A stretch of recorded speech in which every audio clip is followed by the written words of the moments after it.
Salmo 127, 3 ao 5. Semana que vem a gente volta para o Sermão do Monte, primeira frase ou a primeira petição da oração do Pai Nosso.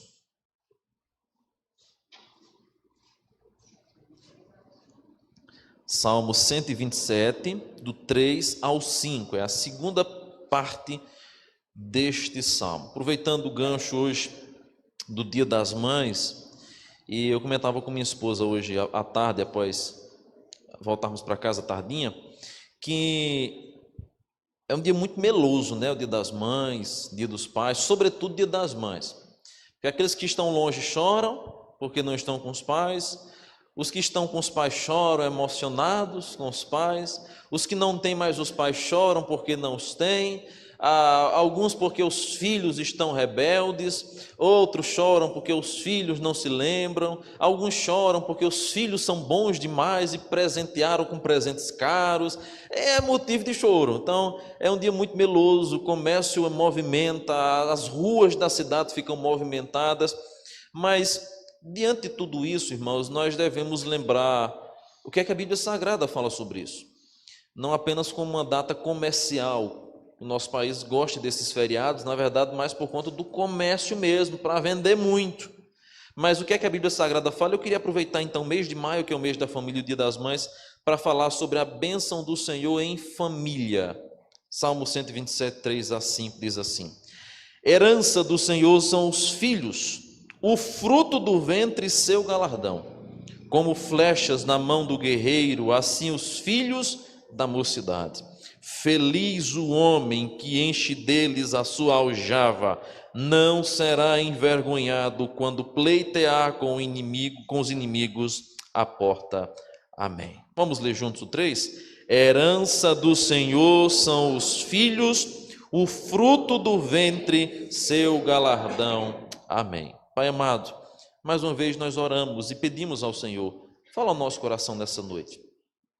Ó Deus, que a Tua palavra possa nos impactar, nos direcionar, consertar aquilo que está errado e nos levar para mais perto de Ti. Ó Deus, tenha misericórdia de mim, sou pecador, mas mediante a Tua graça e misericórdia, usa-me para que nessa noite a Tua palavra, pregada e proclamada, venha de encontro a todos nós, a começar em mim. Nós oramos assim, meu Pai, em nome de Jesus. Amém e amém. Qual é o padrão da família que você tem buscado? Esses dias eu vi um comentário a respeito de como que as redes sociais têm influenciado a nossa família. E como que, por vezes, os padrões familiares dos influencers digitais têm sido modelo e padrão também para as nossas famílias. É impressionante como nós somos expertos em copiar aquilo que o mundo faz. Haja em vista, por exemplo, as comemorações do mêsversário de uma criança. No passado não existia comemoração de mêsversário, mas de repente alguma blogueira famosa começou a fazer o mêsversário do seu filho. Logo, toda a população começou a fazer o mêsversário. Logo, quando algumas mães não conseguem fazer o mêsversário, se prestam a reclamar. Nós não fizemos o mêsversário do nosso filho. Isto é um absurdo. Nós precisamos fazer, porque nós precisamos ter uma foto de recordação, nós precisamos gravar este momento. No passado, nós não tínhamos algumas coisas atípicas que nós temos hoje, mas que acabaram se tornando atual em nossa casa, em nossa família, em nosso padrão, em nossa estrutura familiar, porque de repente alguém no mundo teve uma ideia e influenciou outras pessoas, e essas influenciaram ainda outras, e isso entrou em nossa casa. O fato, irmãos, é que a pergunta que eu faço mais uma vez é: qual é o padrão de família que você tem buscado? E onde você tem buscado um padrão de família? O salmo que a gente acabou de ler, ele vai contra tudo aquilo que o mundo tem ensinado a respeito da família. Porque, por um lado, nós temos algumas aversões à família. Por um lado, nós temos uma grande parte da população avessa à família. E ontem eu via, inclusive no discurso do presidente da República, uma fala terrível, ele dizendo que as mulheres deveriam fechar as porteiras para não terem mais tantos filhos. Esse é o discurso da esquerda que nós conhecemos e sabemos muito bem. O mundo tem ensinado e tem pregado feminismo, como eu já ensinei aqui vastamente na SAF, desde séculos passados, tem ensinado às mulheres que filhos são um peso, que filhos são motivo de preocupação, de despesa, é uma prisão, deforma o corpo, acaba com a vida. Por outro lado, nós temos também aqueles que, quando recebem de Deus a bênção de serem pais, fazem dos filhos um pequeno bezerro de ouro e logo passam a idolatrá-lo, de maneira que ele passa a ser o chefe da casa, de maneira que ele passa a ser o centro de todas as coisas, de maneira que às vezes até eles deixam de vir para a casa do Senhor, alegando que o filho não pode tomar um vento frio durante a noite. É bem verdade, queridos irmãos, é bem verdade, que muitas das bênçãos que nós recebemos de Deus, rapidamente nós tornamos em um ídolo. E aqui nós vamos perceber como isso é visto na nossa sociedade, de maneira que eu creio que você já ouviu alguma dessas frases que eu vou citar aqui. Filhos interrompem muitas vezes carreiras promissoras. Filhos bagunçam o orçamento familiar. Filhos alteram radicalmente o nosso estilo de vida. E depois de dar tanto trabalho, nem sempre sai do jeito que nós esperávamos. E saem, muitas vezes, vão embora sem dizer sequer um obrigado, papai, um obrigado, mamãe. Será que vale a pena ter filhos? Há uma evidência muito clara em nossa sociedade de como que a sociedade tem tratado os filhos de uma maneira prejudicial. Como que a sociedade tem enxergado os filhos como sendo um peso. E aí nós temos algumas razões para isso, porque nós temos o alto índice de aborto. Eu já falei anteriormente que agora a luta de muitos deputados é para que seja legalizado o aborto pelo SUS. A mulher engravidou, não está confortável com a gravidez, eles agora querem lutar para que seja votado, para que seja liberado o SUS fazer um aborto daquela mulher que de repente engravidou, mas não desejava engravidar.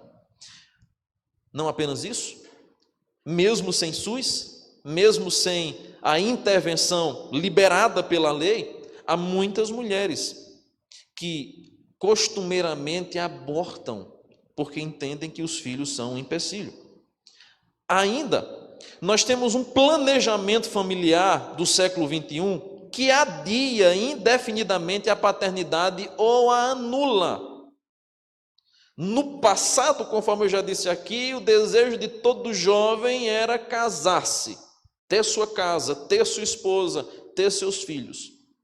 Depois veio apenas o desejo por casar. Hoje, nós temos a grande dificuldade de encontrar em jovens o desejo de casar, ter filhos. Isso é algo que sequer passa na cabeça. A paternidade adiada ou anulada é uma marca do século XXI contra a ideologia de que os filhos são exatamente um peso. Além disso, nós temos maus tratos a crianças, a pedofilia que tem crescido assim de uma maneira assustadora. Dia após dia vocês estão vendo juntamente comigo as notícias da quantidade de abuso sexual com crianças. Uma coisa terrível, horrenda, que somente a volta de Cristo nos dá uma paz e segurança de que de fato a palavra está se cumprindo. Porque não ser isso é algo que nos deixa aterrorizados. O alto índice de pedofilia e de abuso infantil. Além disso, nós temos também a diminuição do tamanho da família pós-moderna. As famílias no passado, normalmente, se reuniam em torno de uma grande mesa, porque eram muitos filhos. Hoje, qualquer mesinha de canto cabe toda a família, porque os pais não querem mais ter 1, 2, jamais 3 ou 4, porque aí tem que comprar um carro maior para caber 4. Essa é a argumentação. Temos ainda a negligência para com respeito aos filhos, com respeito à terceirização da criação. E aí muitos, para não terem o trabalho de criarem, os entregam a creches, os entregam a terceiros, para não terem esse trabalho, porque eles querem apenas curtir alguns momentos, mas a criação deixa para outra pessoa. Por isso, e por outros motivos, o que nós vamos perceber claramente, queridos irmãos, é que a nossa sociedade caminha a passos largos para distante do padrão bíblico que Deus estabeleceu e tem feito do padrão de família tradicional, de acordo com a Bíblia Sagrada, um bicho de 7 cabeças. Eis a razão pela qual a gente escuta com tanta frequência um constante discurso ideológico e político também, que a família tradicional é um peso. Nós precisamos desconstruir esse modelo, nós precisamos acabar com essa ideia de família, nós precisamos atacar esta família, porque a família pode ser de maneira diferente. É bem verdade que nem sempre nós escolhemos a nossa família, porque às vezes nós temos alguns impeditivos. Há mulheres que não podem gerar, há homens que também são inférteis, e nós temos uma série de problemas que fogem ao nosso controle, mas isso foge ao nosso controle, nossa responsabilidade. Eu falo e repito e refiro-me àqueles que podem, que têm todas as opções, chances de ter, mas se anulam simplesmente porque são egoístas e querem apenas o seu bem-estar próprio. Esse salmo, ele é um salmo muito bonitinho quando a gente lê ele. Você lê assim o Salmo 127 e o Salmo 128, que são conjuntos e tratam do mesmo assunto. Um fala da base, do alicerce, o outro fala da construção desse lar. Você vai ler assim, ele vai dizer, que coisa linda, né? Família e tudo mais. Mas esse salmo também é para nós um grande despertar e um grande anúncio de como que nós estamos nos afastando do padrão que Deus estabeleceu para nós. Porque, por vezes, nós não temos mais visto a nossa família como sendo uma bênção de Deus. Não estamos vendo os nossos filhos como sendo uma bênção, mas como uma maldição, como um peso. E eu queria então falar sobre a bênção do Senhor em família. Primeira demonstração que nós temos da bênção do Senhor em família é através dos filhos, e isso é visto por meio da herança, porque o texto vai dizer que os filhos são herança. Essa é a primeira bênção que o texto nos relata. Os filhos são heranças. Do verso 3 até o verso 5, nós temos 6 expressões ou 6 afirmações com respeito à bênção do Senhor em família. E a primeira delas é que os filhos são herança. Na Bíblia Sagrada, o termo herança representa segurança, força e sensação de permanência. Segurança, força e sensação de permanência. Assim, os filhos são vistos na Bíblia Sagrada como uma herança do Senhor. Além disso, os filhos são a nossa herança ou porção, como a Bíblia Sagrada às vezes menciona esse aspecto, porque de fato é algo que vem de Deus. É dado por Deus. Não preciso me aprofundar muito, mas todos nós sabemos que a concepção é uma obra de Deus. Nós lutamos, nós podemos fazer de todas as maneiras possíveis para gerarmos uma vida, mas se Deus não soprar fôlego de vida no ventre materno, não sairá a vida dali. Certamente eu e você temos acompanhado muitos casais que estão numa luta incessante para tentarem engravidar. Pregou lá em nosso acampamento o seminarista Micael. Vocês aqui lembram dele pregando lá no nosso acampamento. E eles estão há anos numa luta para tentarem ter um filho. E muitas tentativas já foram feitas. A última agora foi uma tentativa de fertilização in vitro, e ele até lançou uma campanha para que as pessoas ajudassem ele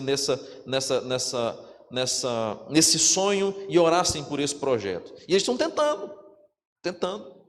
Não apenas estes, mas muitos outros que já gastaram rios de dinheiro. Conhecemos alguém que gastou mais de 100 mil reais com várias tentativas de engravidar. Tudo saudável, a mulher saudável, o homem saudável, tudo funcionando corretamente, o útero totalmente normal, tudo perfeito, mas não engravidava. Anos e anos tentando, mas não engravidava. E a gente vai percebendo com isso, irmãos, que se não for o Senhor que soprar fôlego de vida, de nós mesmos, nós não seremos capazes de gerar uma vida. Por isso que a Bíblia trata os filhos como sendo uma herança do Senhor, porque eles vêm de Deus, eles são dádivas de Deus, eles são bênçãos de Deus. E aí vem a segunda afirmação que o texto nos traz: herança do Senhor são os filhos, o fruto do ventre, seu galardão. Os filhos são herança, mas os filhos também são fruto. Em segundo lugar, o fruto é o resultado da bênção divina. Lá em Provérbios 29, 17, se você quiser passar algumas páginas disso Bíblia, porque é bem pertinho de Salmos, nós temos uma menção a esse aspecto de fruto. Provérbios 29, 17, diz-nos assim a palavra do Senhor: corrige o teu filho e te dará descanso, dará delícias à tua alma. Quando a Bíblia fala aí sobre fruto, e esse fruto é um resultado da bênção divina, nós vamos encontrar agora alguns textos, nós vamos ver outros mais, que possuem uma ligação direta com a relação de fruto para com delícias, E a gente vai encontrar então aqui em Provérbios 29, esse aspecto de que o filho corrigido dará descanso e dará delícias à tua alma. Assim como um fruto saboroso, o filho bem doutrinado dará descanso e dará delícias à sua alma. Nós temos ainda um texto de Gênesis 49, 20, que diz assim: e Aser, o seu pão será gordo, e ele dará delícias reais. A menção aí do fruto de Salmo 127 é uma relação a algo saboroso, algo delicioso. São as palavras correlatas que a gente encontra no texto hebraico com respeito a esse fruto do Salmo 127, versículo 3. Aqui em Provérbios nós temos uma confirmação de frutos de filhos sendo aquela delícia à nossa alma, uma bênção, um resultado de tudo isso. E vamos encontrar também em Jeremias 51, versículo 34, uma outra menção sobre o aspecto de um fruto, de uma delícia com respeito ao alimento. Então a Bíblia diz: os filhos são herança do Senhor, mas os filhos também são um fruto. Eles são uma delícia que Deus nos dá aqui na terra. Eles são uma dádiva que o Senhor nos dá aqui na terra. Terceiro, o texto vai nos mostrar também que os filhos são uma recompensa. E aí o texto vai nos dizer, no versículo de número 3, que herança são os filhos, o fruto do ventre, o seu galardão. Os filhos são uma recompensa. O galardão era usado na Bíblia Sagrada em relação ao salário recebido pelo trabalho de servos, soldados ou pastores, e como um prêmio por sua fidelidade. Então, nós temos menções do salário mensal, do salário diário na Bíblia Sagrada. Nós temos várias moedas que a Bíblia Sagrada trata, várias formas de pagamento, sejam elas diárias, semanais, quinzenais ou mensais, ou até mesmo anuais. Mas nós temos uma menção também a um galardão. O galardão é mais do que um salário diário.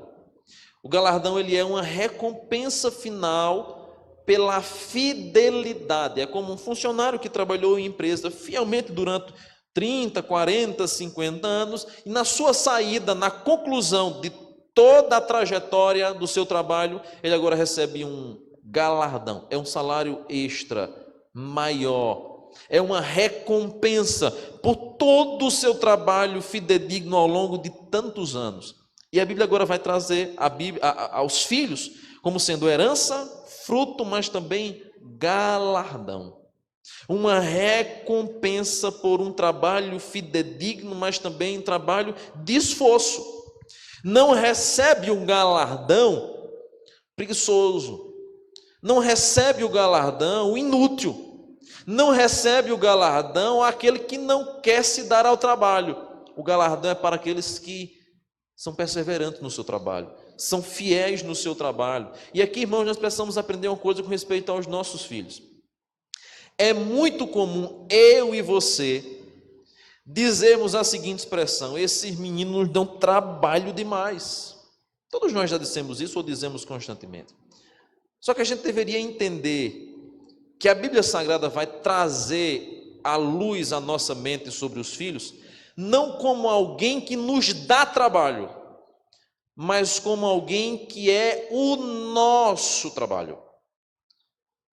A sociedade atual, ela inverteu completamente, porque ela diz, os filhos dão trabalho e mais, dão prejuízo. A Bíblia vai dizer, os filhos são o nosso trabalho e são o nosso grande lucro, ou recompensa, galardão. Perceba como a sociedade, ao longo dos anos, foi minando um pensamento contrário à Bíblia Sagrada, e eu e você sorrateiramente abraçamos essa ideia. Menino dá trabalho, dá prejuízo, é despesa. Eu sei que quem tem uns devoradores em casa tem que gastar mais no final do mês. Eu sei que a gente se preocupa um tanto mais, que os aperreios são um tanto maior, mas não se deixe levar por essa conversa do mundo, que eles são um prejuízo. São bênção, são herança, são um galardão que Deus nos dá. Não enxerguem os seus filhos como o mundo enxerga. Enxerguem os seus filhos como Deus diz que eles são. É assim que a gente deveria enxergar a nossa família. Isso é algo muito delicado de falar, sabe por quê? A própria igreja está tão distante do padrão bíblico para a família, que quando a gente vai um pouco mais fundo no padrão da aliança bíblica que Deus tem para com a família, a gente fica assim estupefato, chocado e às vezes até mesmo escandalizado. Porque nós estamos tão entranhados com a cultura do mundo, que quando a cultura da Bíblia vem à nossa mente, a gente se choca.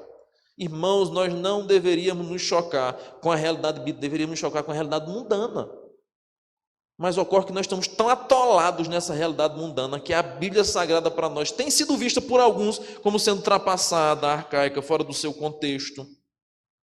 Eu e você somos prova viva disso aqui. Porque eu e você hoje não queremos mais ter muito menino não, porque a gente alega exatamente o que o mundo alega. Eu sei, irmãos, eu não estou aqui fazendo um incentivo à irresponsabilidade.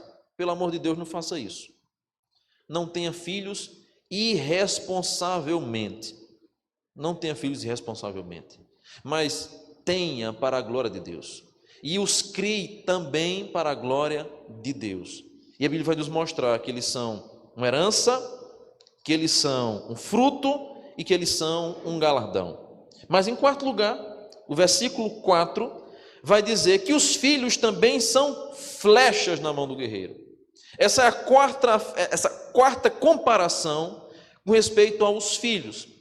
As flechas, elas representavam não somente uma linha de defesa, mas também uma forma de adquirir alimento. E aqui nós vamos perceber claramente isso. A função de proteger e prover que os filhos seriam para os pais, especialmente na velhice. Era o INSS dos pais, eram os filhos na luz da Bíblia Sagrada. A garantia, era a certeza, era aqueles que iriam revezar no cuidado com os pais. Queridos, hoje a quantidade de famílias que sofrem com isso é absurda, sabe por quê? Os pais não querem ter mais do que um filho e esquecem que um dia vão ficar velhos, vão ficar idosos. Corrigir a expressão, os irmãos não se ofenderem, tá bom? Um dia vão ficar idosos.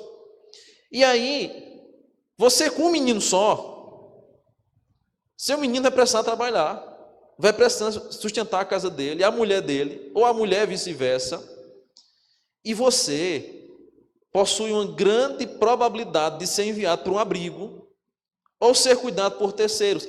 Essa é a realidade de muitas famílias.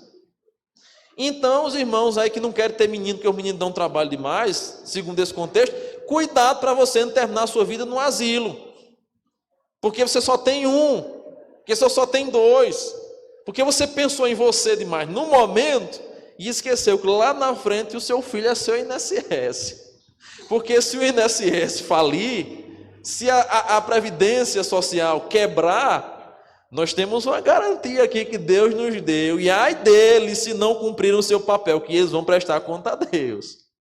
Era assim que a Bíblia Sagrada tratava. Só que hoje nós enveredamos por um caminho diferente. Claro, irmãos, claro, por favor, não generalize. É bem verdade que muitos não tiveram condição de ter mais um. Muitos não puderam. Muitos desejavam e ansiavam, eu queria tanto ter uma família grande, mas de repente o primeiro deu um problema no parto, não deu para continuar. Alguns queriam, mas veio problemas com o marido, problemas no útero e outras coisas mais. Deus é soberano e administra tudo. Não estou dizendo aqui para a igreja, prestando de bom conselho, que a gente agora vai encher a igreja de menino de maneira irresponsável, porque o pastor está mandando, porque o pastor ficou doido. Não é isso.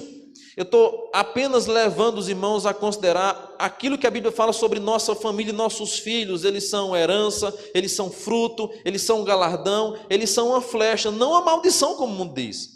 Não peso, não a despesa, não um prejuízo que a gente tem. É bem verdade que os pais naturalmente às vezes são lisos mesmo, mas faz parte da vida, a gente vai vivendo dando glória a Deus. Há uma frase que eu nunca esqueci de uma irmã muito sábia que diz que todas as vezes que Deus manda um filho, Ele manda um pedaço de pão debaixo do braço do menino. E é impressionante como Deus de fato supra as necessidades. Eu conheço muitos casais, agora muitos casais, que todas as vezes que a mulher aparecia grávida, Deus dava uma promoção ao marido. Deus abençoava com um salário melhor, com uma condição melhor. Esse dia acompanhando um casal lá de Rondônia, acho que é Rondônia o local lá, estiveram mais um menino, agora 4. Eu disse, eita, ele agora se quebra mesmo. A minha mentalidade humana, ele agora se quebra. Deus abençoou, comprou foi outro carro. Comprou foi uma casa grande. É impressionante. Deus manda os filhos com um pedaço de pão debaixo do braço. Ele é o Deus que dá a vida e é o Deus que sustenta a vida. Ele é o nosso Deus provedor. A gente canta aqui, Jeová Rafá, Jeová Jirei, e Deus supre mesmo, irmãos. Deus supre mesmo. Então os nossos filhos são vistos como flechas. Mas como flechas, além de serem proteção e provisão para a caça ao alimento, eles precisam também serem bem direcionados. Não adianta sair jogando flechas ao vento, ao ar, porque você corre um grande risco de ter estas mesmas flechas voltando contra você. As flechas precisam ser direcionadas, e a Bíblia vai dizer que os nossos filhos são flechas, que devem ser direcionadas, que devem ser bem apontadas, e aqui entra o nosso trabalho, de direcionar os nossos filhos, de encaminhar. Deuteronômio, ensina a criança, instrui a criança, direcione esse menino. Quinto, diz o texto aí, que os filhos também são uma bênção. Versículo de número 5, feliz o homem que enche dele a sua aljava. Essa expressão feliz, ela lembra o que nós vimos aqui no Sermão do Monte, bem-aventurado. Bem-aventurado significa feliz. E quando a Bíblia Sagrada diz que os filhos, ou que feliz é o homem que enche dele a sua aljava, o que é que a Bíblia está dizendo? Que esse homem é feliz. Que esta família é feliz, porque tem filhos. Irmãos, não deixemos nos enganar. A gente reclama pelos vidros sujos da casa, pela sujeira, pela bagunça, mas quando eles vão embora a gente chora. A gente está pouquinhos dias sem nossas filhas, estão curtindo um momento com os avós. Parece uma eternidade. A casa arrumada, minha esposa dizendo, não faz sentido, eu prefiro ficar arrumando todo dia agora esse negócio. Enquanto eles estão dentro de casa, a gente está, eita, mas não tem jeito, limpa aqui, eles sujam. Derrama água, derrama suco, abre geladeira, suja, você arruma a casa. Minha esposa arruma a casa todinha, deixa um brinco cheirosa. Dentro de 3 minutos, parece que passou o furacão, assim, tudo, aí, cansativo, mesmo trabalho, repetitivo. Esse é o trabalho de toda mãe. As mães que estão aqui e já têm filhos adultos sabem o quanto foi duro criá-los na infância, quanto foi pesado, quanto foi cansativo, mas você chorou no momento que ele colocou as malinhas dele nas costas e foi embora para nunca mais voltar. Quantas que hoje não choram dentro de casa, aguardando ansiosamente a visita do filho, especialmente aqueles que vivem distantes, especialmente aqueles que estão separados. A gente, quando diz assim que vai visitar nossos pais, eu, os meus e minha esposa dele, eles ficam um tempo de ter uma taquicardia, assim, aquela ansiedade, vem quando? Não vai passar mais dia não, porque não fica um pouquinho mais?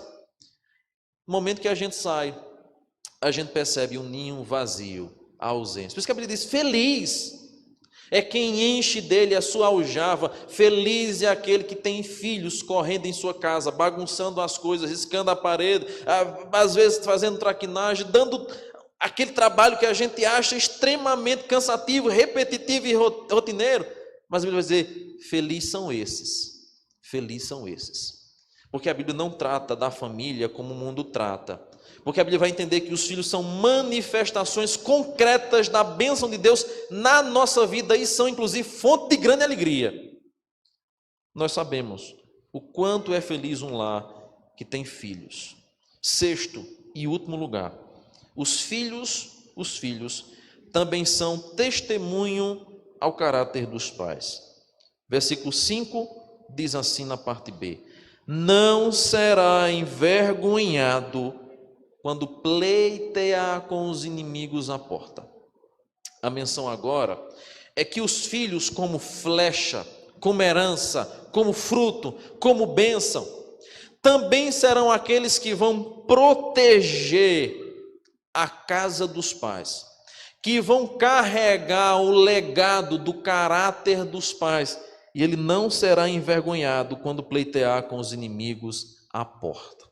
A menção agora é que os filhos constituem-se numa linha de defesa, que eles são uma proteção para os pais. Eles vão proteger, eles vão cuidar, eles vão batalhar pela sua família, eles vão dar seguimento ao seu nome, ao seu caráter, à sua história, eles vão dar sequência a isso.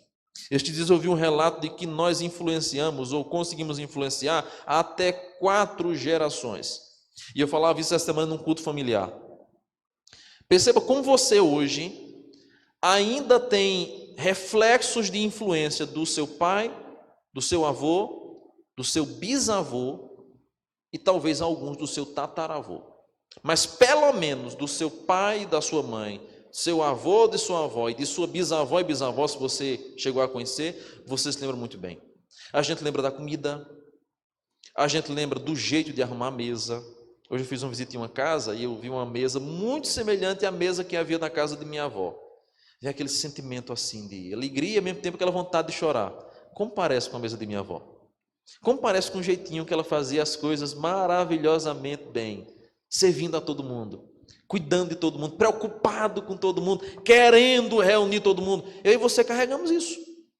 Eu e você lembramos disso. Talvez um cheiro. Na casa de minha bisavó tem um fogão de lenha, e ele era aceso 3:30 para 4 horas da manhã, e só se apagava à noite. Ela passava o dia alimentando, e comidas estavam sempre em cima dele, uma grande chapa de ferro. E eu lembro-me de quando eu vinha de longe ainda, do açude, de algum outro local, eu sentia aquele cheirinho de fumaça, mas era diferente, porque parece que a fumaça saía embebecida ou recheada com um pouco do cheiro da galinha, com um pouco do cheiro do arroz, do feijão, sei lá o quê, e era uma fumaça diferente. Um dia, passando em uma região aqui de Bom Conselho, eu senti um cheiro semelhante. Voltei há 20 anos atrás e lembrei exatamente da mesma cena. Eu e você carregamos isso. Nós conseguimos influenciar até 3 ou 4 gerações. Aquilo que você aprendeu com sua avó, você hoje às vezes está ensinando seu filho, está ensinando a seu neto, porque está presente em você. Por isso que a Bíblia Sagrada vai dizer, inclusive quando fala sobre a honra aos pais, lá no 5º mandamento, o texto vai nos dizer claramente sobre este aspecto: honra teu pai e tua mãe, para que se prolonguem os teus dias na terra que o Senhor teu Deus te dá. E quando na Bíblia Sagrada fala sobre esta honra, nós vamos encontrar alguns outros textos na Bíblia Sagrada, aonde Deus fala sobre a visita a outras gerações, como por exemplo, o 2º mandamento: não farás para ti mais de escultura, não adorarás, não darás outros cultos, tudo mais. Aí diz assim: porque eu sou o Senhor teu Deus, Deus zeloso, que visito a iniquidade dos pais nos filhos, até a 3ª e a 4ª geração deles. O texto não está falando de maldição hereditária, irmãos. Está falando de propagação. Aquilo que você ensina, que vai passando para outras descendências. O aspecto de como que nós influenciamos outras gerações, a nossa descendência. Os filhos, eles são herança dada por Deus. Então, hoje eu queria lembrá-los dessa verdade bíblica. Os filhos não são um peso, um prejuízo, um problema na nossa vida. Os filhos são herança, os filhos são fruto, os filhos são galardão, os filhos são flecha, os filhos nos fazem sermos mais felizes, os filhos nos protegem e levam o nosso legado. Não carregue para dentro de sua família a cultura do mundo, carregue para dentro de sua casa a cultura da Bíblia, que na verdade, a bênção do Senhor está sobre a família que Ele mesmo constituiu. Que nós possamos, diante disso, tomarmos algumas lições.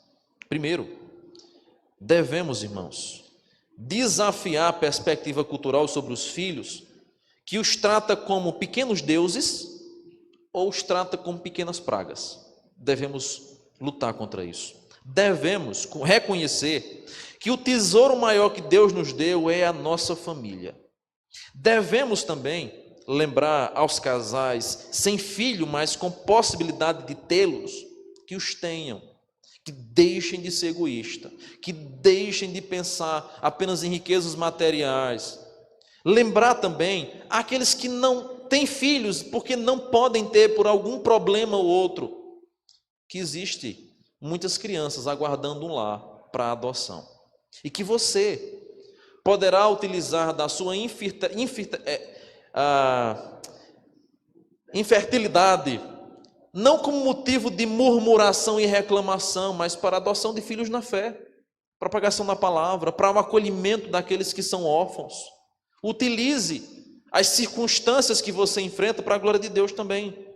Lembrar também a todos que nós devemos investir na vida preciosa da próxima geração, cultivando no coração dos nossos filhos e dos nossos netos, para aqueles que os têm, a palavra, a Bíblia, a lei do Senhor, os preceitos morais estabelecidos por Deus.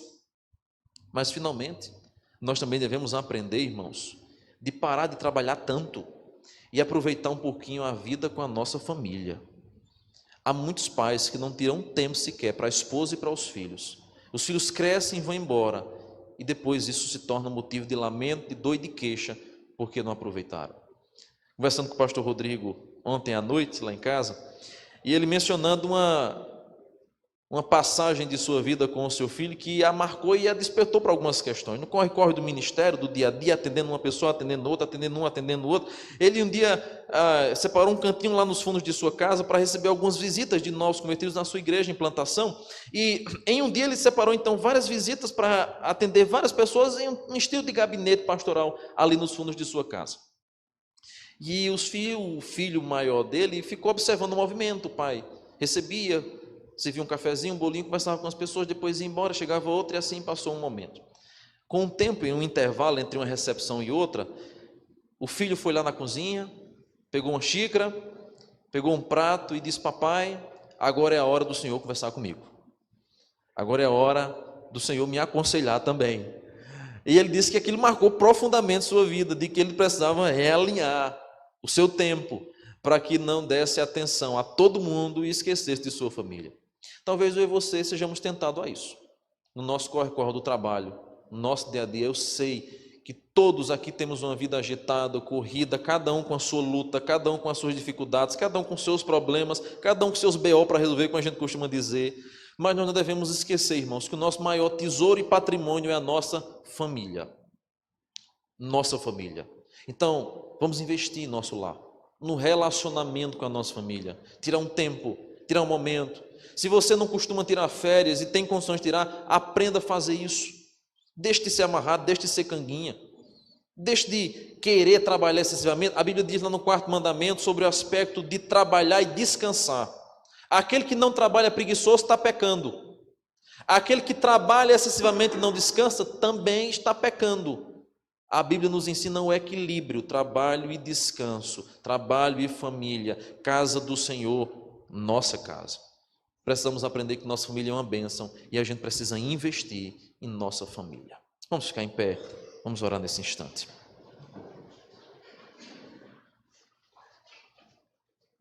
Muito obrigado, Senhor, pela nossa família.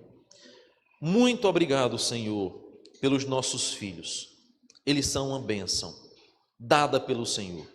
Ainda que o mundo diga o contrário, ainda que o mundo tente nos convencer o contrário disso, a tua palavra afirma: eles são uma herança, eles são uma bênção, eles são uma flecha, eles são uma dádiva que o Senhor nos deu. Nos ajuda, Pai, a olharmos para os nossos filhos com o amor paternal de Deus o Pai. Nos ajuda, Senhor, a cuidarmos de nossa família com dedicação, com firmeza, na instrução diária de Tua Santa Palavra, na correção diária também de Tua Palavra. Ó Deus amado, nós pedimos que o Senhor abençoe cada família aqui representada, as mães, aos pais e aos filhos. Pedimos que o Senhor traga aqueles que estão perdidos, afastados. Pedimos que o Senhor console o coração daquelas mães que já perderam seus filhos, ou dos filhos que já perderam suas mães. Que hoje, ó Pai, nós possamos vir a reconsiderar o valor de nossa família e investirmos em nossa casa. Fazermos de nosso lar um local de bênção, um local de paz, um local onde a Tua presença é manifesta. Ó Deus amado, abençoa cada um dos lares aqui presente. Mas assim como ano passado nós também fizemos, eu oro nessa noite e invoco ao Senhor, para que o Senhor abra a madre de mães, abra o coração de irmãos que talvez estejam endurecidos para gerar.